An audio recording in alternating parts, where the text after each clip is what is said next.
이 원한이 쌓이고 쌓여서 천지를 폭발 지경에 이르렀기 때문에 가장 절박한 꿈이 가슴 속에 깊이 못 박힌 원한을 풀고자 하는 것이다. 세 차례 5신선이 한반도를 둘러싸고 바둑두는 이 대결 과정을 우주가 진멸의 위기에 빠지지 않도록 단계적으로 그 원한을 해소시켜 나가는 과정입니다. 그래서 이 천지공사는 오직 3개 대권을 가지신 우주의 주제자 오직 한 분만이 병든 하늘과 땅을 바로잡아 인류를 구원하는 천지공사를 행하실 수 있습니다. 그 당시 일러 전쟁에서 전쟁을 승리로 이끈 아키야마 중장이 꿈을 꿨습니다. 전쟁은 5월 27일 1905년 5월 27일 날 일어났는데 사흘 전인 5월 24일 러시아의 발틱 함대가 두 줄로서 대한해협 쪽으로 천천히 오는 꿈을 꿨답니다. 그것도 한 번이 아니라 2번 아주 분명한 꿈을 꾸고 나서 이것이 하늘에서 우리들에게 일본이 러시아를 이기라는 계시구나 하는 것을 자기가 깨달았다고 합니다. 그래서 일본은 대한해협에서 러시아 함대가 오는 것을 미리 준비하고 있다가 러시아 함대를 격침시키게 됩니다. 그래서 5월 27일 날 해전 당일 동남풍이 불어서 전략을 유리하게 전개했다고 당시 상황을 정언을 했습니다. 그래서 일본에서는 이 동남풍을 민족신이 도와준 것이라 해서 가미가제라 부른다고 합니다. 그 당시에 일본은 러시아 함대가 발틱 함대가 일본에서는 즉 쓰시마 해협이라고 부르는 그 해협 말고도 부동항을 확보하기 위해서 함대가 이동할 수 있는 곳이 2군데가 있었음에도 불구하고 쓰시마 해협 쪽으로 갔는데 아까 아키야마 중장이 하늘에 이 영몽을 꾸고 쓰시마 해협에서 기다리고 있다가 러시아를 격침시켰다고 합니다. 그래서 영국의 역사학자 니얼 퍼거슨이 지은 정오의 세계라는 책을 보면 1904년 일본이 동양에 대한 유럽의 지배에 처음으로 효과적인 타격을 한 것을 시작으로 유럽 제국들은 몰락했으며 아시아 열강은 극적으로 부활했고 이는 1500년대 이후 4세기 동안 무너졌던 동서양의 균형이 회복되기 시작한 것이며 세계가 새로운 방향으로 나가는 것이라는 이야기를 했습니다. 짜르의 마지막 함대라는 이 책에 보면 1905년 5월 27일 즉 일본이 러시아 함대를 물리친 날이죠. 유럽 중심의 현대 세계는 막을 내렸다. 그래서 역사상 최초로 아시아 국가가 유럽 열강을 패퇴시켰다고 일러 전쟁에 대해서 이야기를 하고 있습니다. 자, 그래서 이 러시아가 동북아시아 쪽에서 세력을 뻗치려고 하다가 일본에 패배를 하고 다시 유럽 쪽으로 건너가서 러시아 슬라브주의와 그 다음에 독일을 오스트리아를 중심으로 한 게르만주의가 이렇게 대립을 하게 되면서 삼국 협상, 삼국 동맹이 일어났는데 자, 그 당시에 그 보스니아를 방문한 오스트리아 황태자 페르디난트 대공과 부인 소피아가 세르비아 청년에게 암살되는 사건이 일어납니다. 이것을 계기로 해서 전 유럽이 3일 만에 세계대전의 상황으로 돌입을 하게 됩니다. 자, 그런데 이 황태자가 죽게 되는 이 사건은 기묘한 불운이 만든 암살 사건이라고 합니다. 그 당시에 세르비아 청년단들이 황태자를 죽이려고 2번 시도를 했으나 수류탄이 빗나가지고 황태자의 수행은 이 부상을 했다고 합니다. 그러면 첫 번째, 두 번째 세르비아 청년단들이 암살을 시도했는데 실패를 했으면 이 황태자가 자기를 암살을 하려고 하는구나, 위험하다 해서 그 자리를 벗어나야 함에도 불구하고 자기 때문에 다친 부상자 위문을 고집해서 병원으로 향하던 중에 운전기사가 길을 잘못 들어서 방향을 바꾸려고 할 때 때마침 테러 기회를 잃고 방황하던 그 세르비아의 흑수단 요원 프린치프가 거기에서 맞닥뜨려서 황태자 부부는 저격을 당하고 말았다고 합니다. 그래서 이 프린치프가 잡혀서 수사를 받으면서 이런 말을 했다고 합니다. 쏴야 할 것인가 쏘지 말아야 할 것인가 고민을 하고 있을 때 어떤 이상한 감정이 나를 황태자에게 다가서게 만들었습니다. 심지어 내가 있던 보도에서 내려서게 만들었어요. 내가 총을 쏜 사람이 누구인지도 알지 못했다는 거죠. 심지어 내가 누군가에게 총을 쏘았는지 쏘지 않았는지도 알지 못했다고 한 것입니다. 무언가 자신의 100% 의지가 아니라 알 수 없는 힘에 이끌려서 황태자를 쏘게 됐고 황태자가 죽고 나서 1차 세계대전이 발발했다는 내용이죠. 자, 그 당시에 영국 숙상 로이드 조지가 그 당시 유럽의 정치 요직에 있던 사람 가운데 누구 한 사람도 전쟁을 원치 않았다. 그들은 전쟁의 늪에 미끄러져 떨어진 것이고 전쟁의 돌부리에 처해서 비틀거린 것이다 라는 이야기를 하고 있습니다. 그래서 많은 역사학자들이 제1차 세계대전은 상식으로는 납득이 가지 않는 미스테리와 해프닝의 연속 끝에 발발한 기묘한 전쟁이었다고 지적하는데 상제님께서는 이 천지공사에서 이런 말씀을 해주고 계십니다. 1차 세계대전을 일으킨 배우가 누구냐? 아까 우리가 이신사라는 진리 구성의 3요소에 대해서 한번 알아봤습니다. 상제님이 짜신 천지공사의 도수에 따라서 신명이 그 행위를 하면 그 기운을 받아서 사람이 자기도 모르게 그 행위를 한다고 했습니다. 바로 제1차 세계대전을 일으킨 배우가 상제님 말씀에 의하면 관운장과 조상님이었던 조선 신명들이 서양으로 가서 서양 열강 사이에 싸움을 일으켜서 제1차 세계대전을 일으켰다고 이렇게 말씀을 하고 계십니다. 그래서 이 천지공사의 도수 프로그램이 천상신명계를 거쳐서 역사 속에서 펼쳐진다는 이 원리를 이해하지 못하면 천지공사를 알기가 힘듭니다. 그래서 애기판 이 실험은 스페인 독감 그 당시 전 세계 사망자 5천만 명에서 1억 명이 죽었다고 추정이 됩니다. 1차 세계대전 전쟁이 터져서 죽은 사망자의 3배가 죽었고 한반도에도 스페인 독감이 들어와서 740만 명이 감염이 되고 14만 명이 죽었다고 합니다.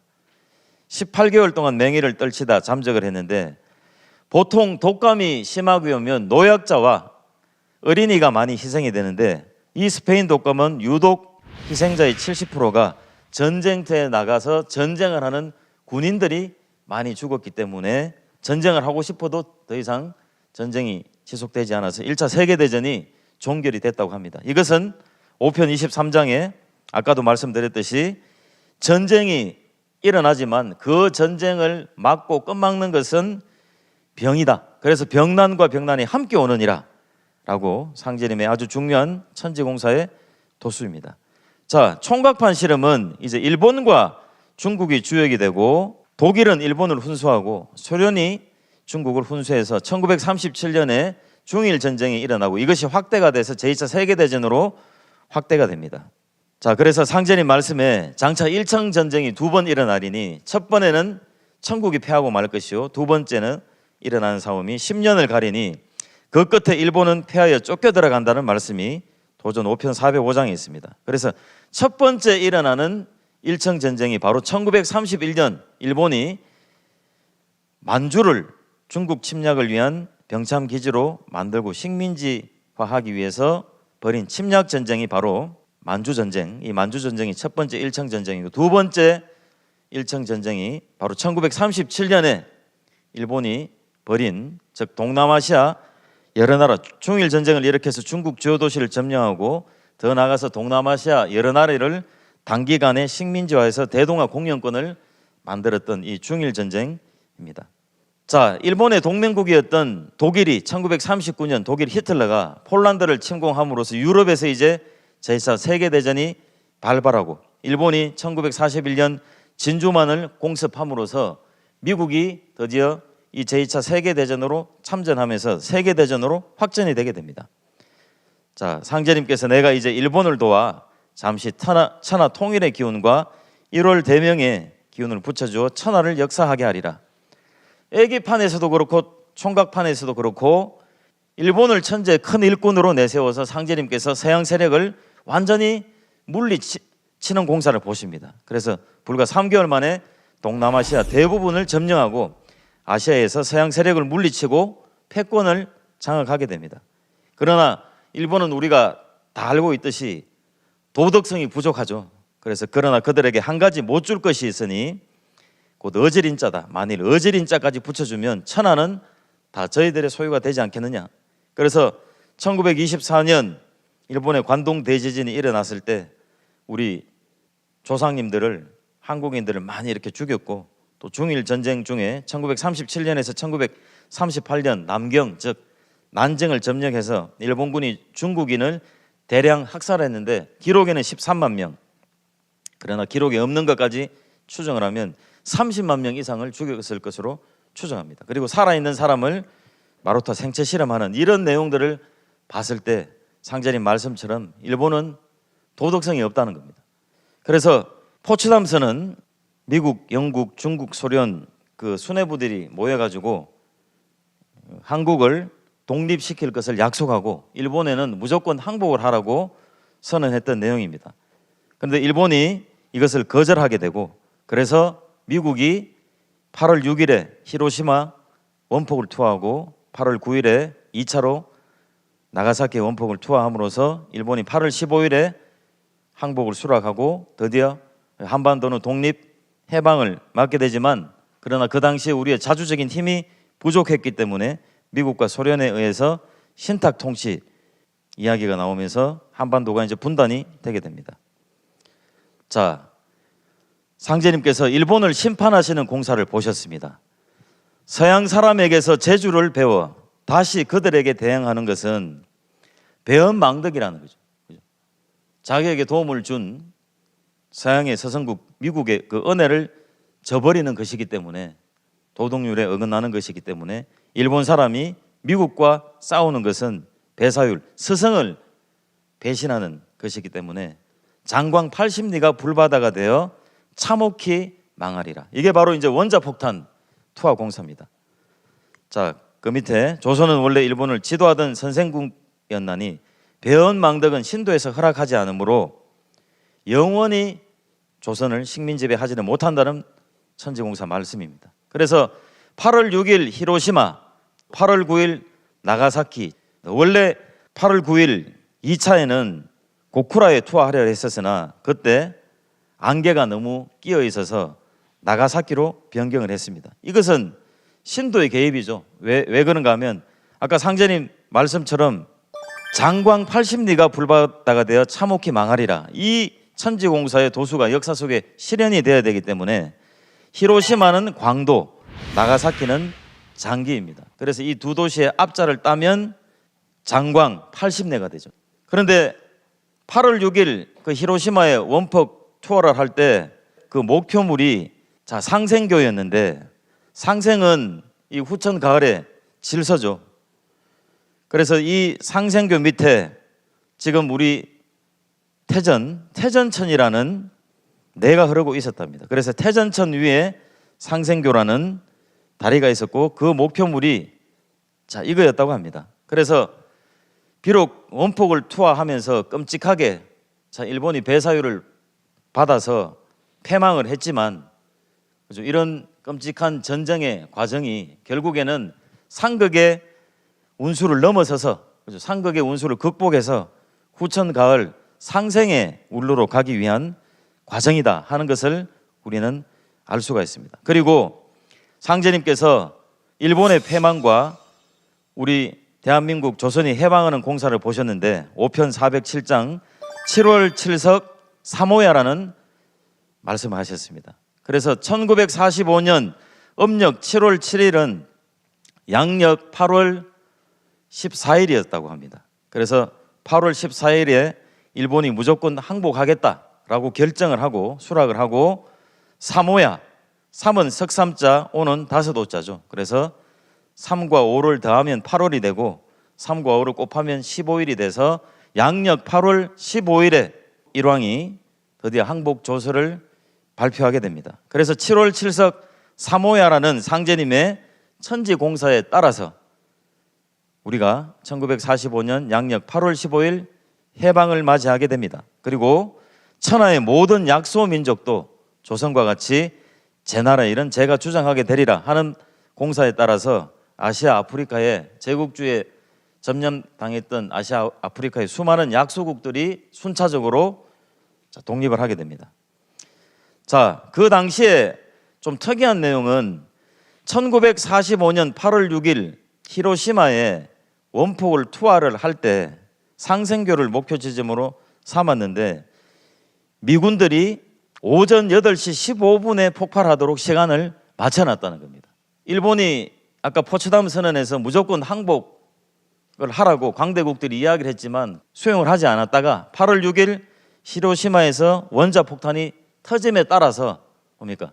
드디어 항복하겠다고 받아들이게 되죠. 그래서 처음 원자폭탄이 터지는 날 오전 8시 15분에 이 원자폭탄이 폭발하게 됐는데 우리는 양력 8월 15일에 이렇게 해방을 맞이하게 됩니다. 그래서 뭔가 이 8과 15라는 숫자가 묘하게 겹치기 때문에 제가 이 내용을 한번 PPT로 소개를 드립니다. 자, 다음에는 이 일본의 패망과 미국이 이제 우리나라에 들어오게 되는 그 세원공사의 과정에 대해서 쌀은 미국이고 솥은 조선이니 밥을 하려면 쌀이 솥으로 올 것 아니냐. 장차 일본이 나가고 서양 미국이 들어온 연후에 지천태운이 열리느니라 이런 말씀하셨습니다. 택괴는 이 곤괴와 건괴가 완전히 뒤집어지는 괴를 뜻합니다. 그래서 곤괴가 위로 가고 건괴가 밑으로 가서 위에 있는 곤괴는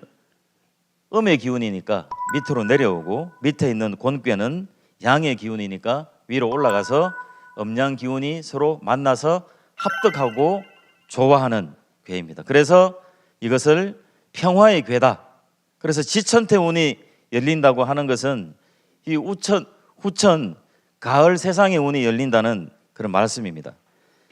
팔괴는 정력 복희팔괴, 문왕팔괴, 정력팔괴가 있는데 이 정력팔괴는 지축이 정립돼서 이 우주에 후천 세상이 오는 것을 상징하는 괴입니다. 그래서 그 왼쪽에 보시면 방위가 서양의 방위와 달라서 위쪽이 남쪽이고 밑에가 북쪽, 오른쪽이 서쪽, 왼쪽이 동쪽인데 동쪽에는 아까 말씀하신 간괴, 간소남이 있고 서쪽에는 택괴, 태소녀가 있습니다. 그래서 이 팔괴를 가족으로 이야기할 때는 간괴와 택괴가 막내 아들, 막내 딸이지만 이것을 지구촌의 나라로 배정을 할 때는 간방, 간도수에 따라서 우리 대한민국이 간괴가 되고 그리고 미국이 태소녀가 됩니다. 그래서 이 후천 세상은 대한민국과 미국이 서로 합덕해서 후천 세상을 열어나간다는 뜻이 여기에 들어가 있습니다. 그리고 이 간괴는 오행 중에서 팔목을 상징하고 택괴는 삼목을 상징하기 때문에 이 38선 공사 태모니 말씀처럼 11편 262장에 38목이 들어 38선이 웬일인고 천하가 동변이라 이렇게 해서 상실험 초반에 북한이 우리 남한을 쳐들어와서 6.25 전쟁이 일어나고 그 결과 38선이 꺼지게 되는 그 내용을 큰 틀로 이야기를 하고 있습니다. 자, 상실험판은 이제 바둑판의 마지막 주인 결정전입니다.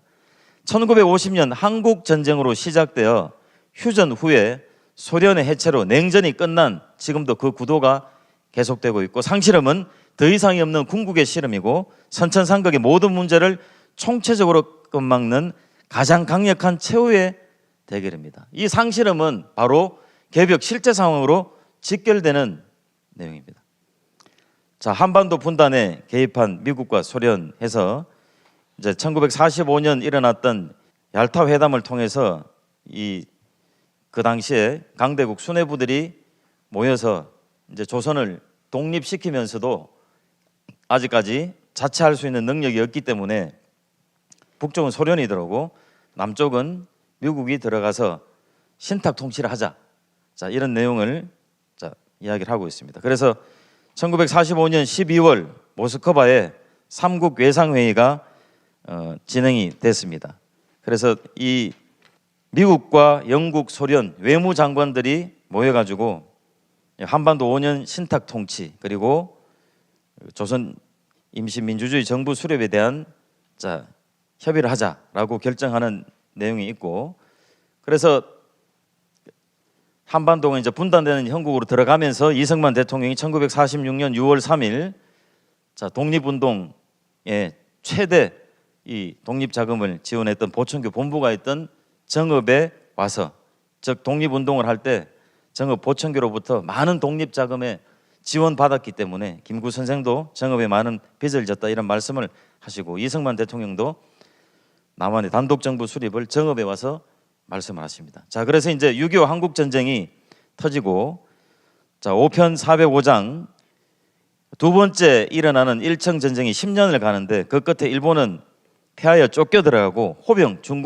중공군이 침노하지만 그러나 한강 이남은 범치 못하리라 하는 이 공사에 따라서 그 당시에 유행성 출혈열이 6.25 동란 중에 전쟁 벌이는 중국군과 그 다음에 유엔군도 이 유행성 출혈열이 발병해서 환자가 발생해서 수백 명이 죽고 중국군이 결국에는 남하를 포기하게 됩니다.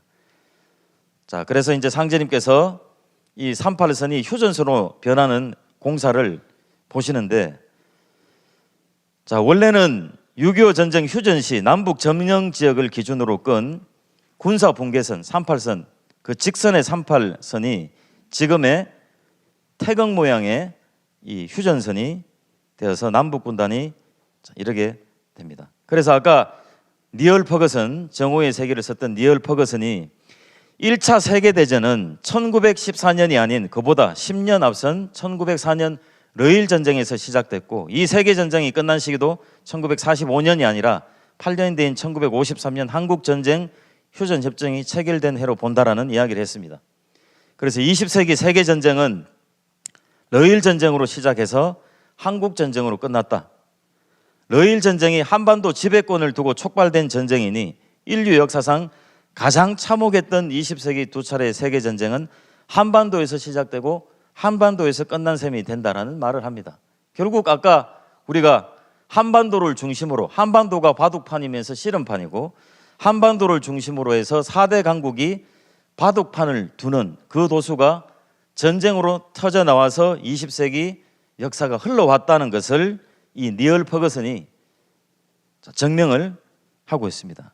자, 그래서 이제 6.25 전쟁이 터지고 남북 분단이 되면서 이제 한국은 미국과 일본이 훈수를 뜨고, 그리고 북한은 중국과 러시아가 훈수를 떠면서 6개국의 구도가 형성이 됩니다. 자, 그런데 씨름판은 소를 상금으로 거나니 씨름판에 소가 나가면 판을 긋게 되리라 하는 이 말씀에 따라서 정주영 회장과 그 아들이 1998년, 2000년, 2003년 천지공사에 따라서 4차례에 걸쳐서 1600마리 통일소를 몰고 38선을 통해 북쪽으로 넘어가는 사건이 발생을 합니다. 이것은 씨름판에서 최종 승자를 가리기 전에 여기에서 우승하는 사람은 소를 상금으로 준다고 해서 이 소를 씨름판에 가지고 소를 데리고 나가서 이렇게 구경꾼들에게 구경시켜주는 것과 같다.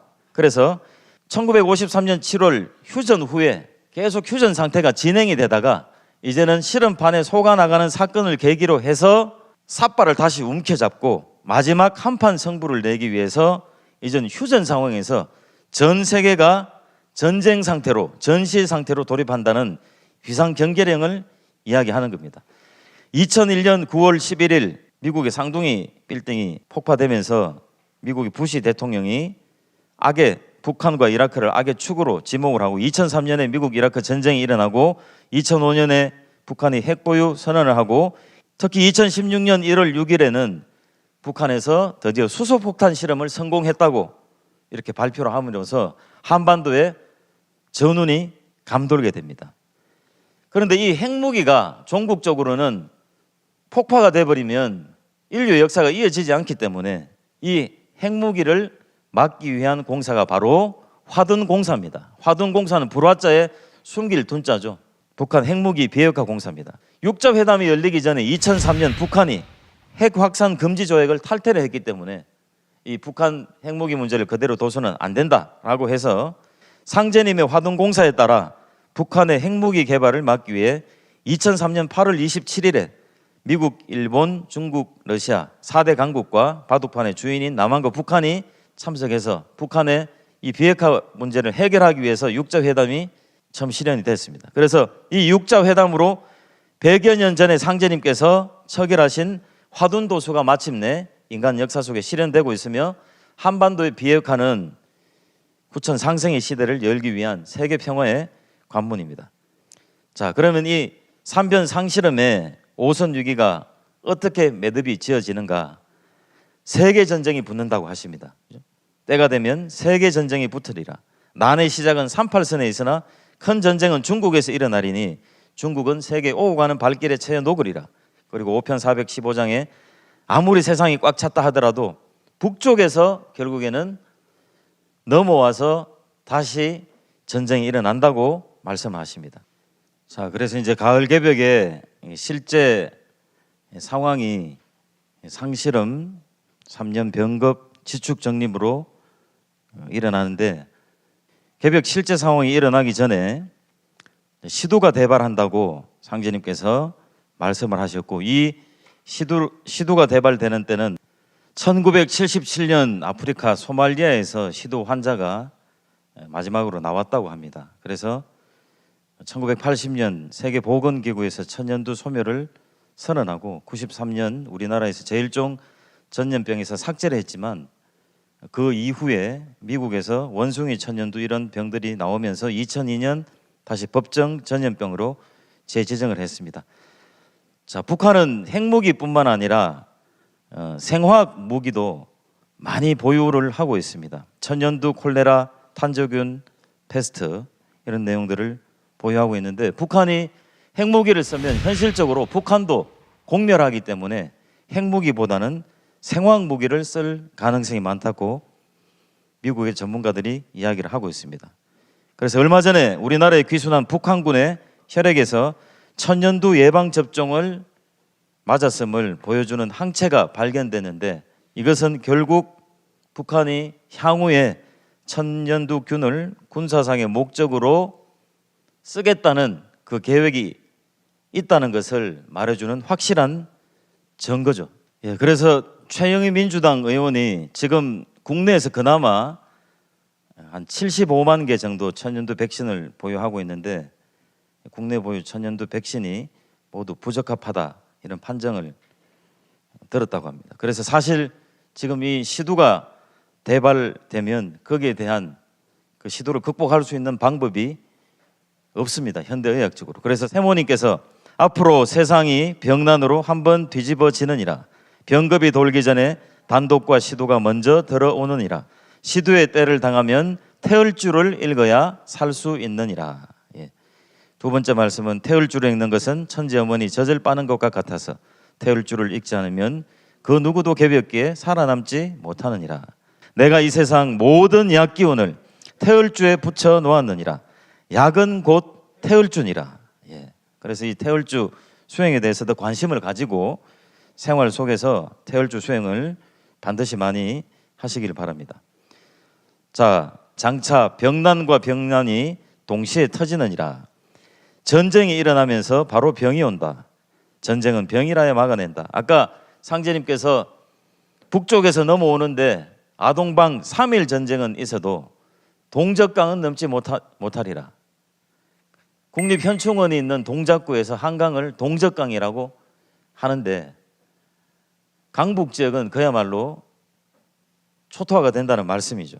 그래서 이 전쟁이 더 이상 확전이 되면 가을 개벽기 때 한반도에 있는 우리 국민들과 세상 사람을 살릴 수 없기 때문에 전쟁은 3일만 가고 병난, 괴질이 들어와서 그 전쟁을 막는다고 이렇게 말씀을 하십니다. 장차 전쟁은 병으로서 판을 막으리라. 앞으로 싸움 날만 하면 병난이 날 것이니 병난이 곧 병난이니라. 이런 말씀을 하십니다. 그래서 이 가을 개벽기 때 우리가 내가 살고 가족을 살리고 인류를 구원할 수 있는 인류 구원의 법방으로서 상제님께서 태을주와 유형의 신패인 의통을 전수를 해주셨습니다. 그래서 태을주를 태을주 수행을 바탕으로 한 의통을 반드시 전수받아야 가을개벽기 때 나도 살고 가족도 살릴 수 있습니다. 그래서 7편 39장 병급이 돌 때는 세상의 모든 의술은 무용지물이 되느니라. 개벽 실제 상황에서 일어나는 괴질은 바이러스로 일어나는 것이 아니기 때문에 현대의학으로 전혀 손쓸 수 없다, 그런 말씀을 하십니다. 상제님이 인간으로 오셔서 천지공사를 집행하시면서 많은 인류를 살리기 위해서 일심으로 천지공사를 집행하셨지만 아무리 하여도 다 건져 살리기 어렵다, 이런 말씀도 하셨습니다. 그래서 아까 우리가 앞에 진멸의 경계에 박도하였는데 조금도 깨닫지 못하고 이 끝에만 이 세상 사람들이 몰두하고 있다고 말씀을 하셨습니다. 여기서는 허망하게 다 죽을 일이 생긴다는 말씀을 하시거든요. 그래서 이 문제를 해결하기 위해서 상제님께서 나는 동정 어묵 하나라도 천지공사 아님이었고 잠시도 한간 겨를이 없이 바쁜 줄은 세상 사람들이 모르느니라, 이런 말씀하셨습니다. 동은 움직일 동자, 정자는 고요할 정자죠. 이것은 상제님께서 이렇게 행동하시는 것, 어묵은 말을 하고 침묵하는 것, 즉 상제님께서 인간으로 오셔서 한평생 39년 그 온 생의 그 인생 자체가 인류를 구원하기 위한 천지공사를 보시는 생애였다고 말씀을 하시는 내용입니다. 그래서 이제 저는 정산도를 수십 년 신앙을 하고 진리 공부를 하면서 이 천지공사가 과연 무엇인가, 또 이번에 이 강좌를 준비하면서 생각을 한번 해봤습니다. 그래서 천지공사는 인간으로 오신 아버지 하느님이신 상제님과 어머니 하느님이신 태모 고수부님의 온 생의 그 자체다, 제가 이렇게 한번 정의를 내려봤습니다. 그래서 우리 안경전 정도사님께서는 이에 대해서 모든 병을 대신 앓으시고 수십일씩 굶주리시고 혹독한 추위와 더위에 괴로워하시며 인류의 저업과 묵은 하늘의 악기를 대속하여 해소하신 상제님과 태모님의 천지공사는 아버지 하느님과 어머니 하느님의 거룩하신 희생과 사랑과 봉사의 은혜로 이루어졌습니다 라고 말씀을 하십니다. 그래서 오늘의 이 짧은 시간으로는 천지공사에 대해서 제대로 사실 말씀을 드리지는 못했습니다. 그냥 큰 틀만 말씀을 드렸는데, 오직 이 천지공사의 내용 이념을 알 수 있는 지구촌 유일한 책인 도전을 반드시 한번 탐독을 하셔서 이 우리를 위해서, 나를 위해서 이 우주의 통치자 천지 부모님께서 당신님의 모든 생애를 바쳐서 이렇게 희생을 하셨구나 하는 것을 꼭 한번 느껴보시기를 바랍니다. 자, 그러면 우리 인간의 삶과 역사도 역시 천지공사다. 정도사님께서 천지공사에서 일사는 하늘 땅과 함께하는 인간의 일, 인간의 삶, 인간의 역사를 말한다. 그래서 인간이 천지와 함께 만들어 나가는 역사, 그것이 바로 천지공사다. 그래서 우리가 알건 모르건, 세상 사람들이 알건 모르건 상제님께서 1901년 신축년 이후에 천지공사를 보셨고 천지공사에서 짜신 역사의 프로그램, 그 도수에 따라 인류 역사는 1.1에게 오차도 없이 돌아가기 때문에 우리 모두는 뭡니까? 우리가 인생을 살아가는 이 자체가 천지공사의 삶을 사는 거라는 겁니다. 그래서 신축년 이후로 1901년 이후로는 내가 친히 다스리느니라. 그래서 상제님께서 천지공사를 보신 신축년 이후에 인간 역사는 상제님께서 판짜 놓으신 내용과 이념이 한 채 오차도 없이 표출되는 것이다. 그래서 상제님께서 천지공사를 몰라서 이번 가을개벽기에 죽는다, 이런 말씀을 하시고 세상 사람들이 이 끝에만 몰두해서 부자가 되기 위해서, 행복하게 살기 위해서 물건 장사해서 물건 장사할 줄만 알지 천지공사, 뿌리 장사할 줄은 모른다고 말씀하셨습니다. 그래서 이 천지공사는 바로 지금은 천지가 그 이상과 목적을 이루는 때이기 때문에 인간은 천지 사업을 해야 되고, 그 천지 사업이 바로 천지공사라는 겁니다.